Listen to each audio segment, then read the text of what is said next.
بات کی ہے کہ انہیں پاکستانی عوام نے ووٹ کی طاقت سے مسترد کیا۔ یہ فارم 47 کی حکومت یہ اس بنیاد پہ مسلط ہے اور ملک میں یہ پاکستان کو، پاکستانیوں کو جینے کے حق سے محروم کر رہے ہیں۔ میں آپ کو بتا دوں یہ اس وجہ سے ہے کہ لوگوں نے انہیں ووٹ نہیں دیا۔ اگر عوامی ووٹ سے آئے ہوتے تو آپ کی ایک آواز پہ یہ یہاں بیٹھ کے آپ کے مطالبات پورے کرتے۔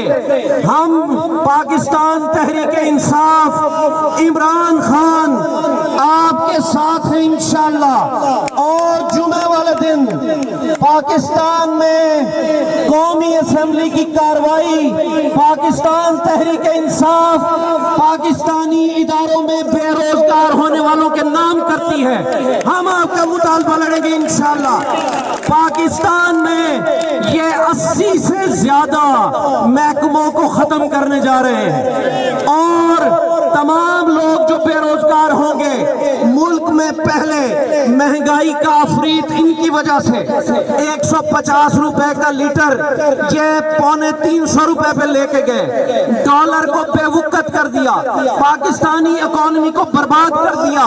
اللہ تللہ ہے کہ ختم ہونے کا نام نہیں لے رہے۔ انشاءاللہ ان کو بھاگنے نہیں دیں گے، ان کا احتساب بھی کریں گے، وہ وقت دور نہیں۔ یہ آپ کی جنگ لڑ رہا ہے عمران خان جیل میں بیٹھ کے، پاکستانی عوام کی جنگ لڑ رہا ہے۔ نہ وہ اس ملک سے بھاگا نہ بھاگے گا اور نہ ہی آپ کو بھاگنے دے گا انشاءاللہ۔ ہمارا اپنے بھائیوں تک یہ پیغام ہے۔ میرا تعلق پنجاب کے بارڈر کے علاقے سے ہے، توسا شریف سے میرا تعلق ہے۔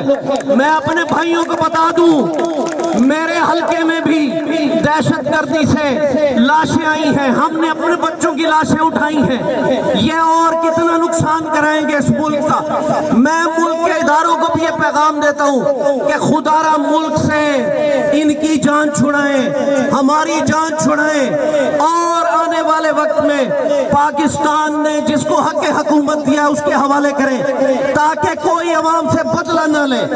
عوامی بدلہ بڑا خطرناک ہوتا ہے۔ میں ان ایوانوں میں بیٹھے ہوئے لوگوں کو بتانا چاہتا ہوں کہ ایک چھوٹا سا واقعہ بڑے انقلاب کا پیش خیمہ ہوتا ہے، اور آپ نے تو واقعات کی ایک اتنی بڑی سیریل چلائی ہوئی ہے کہ پاکستانی عوام اب اٹھے کہ اب اٹھے، آپ اپنے گھر بچاتے پھریں گے۔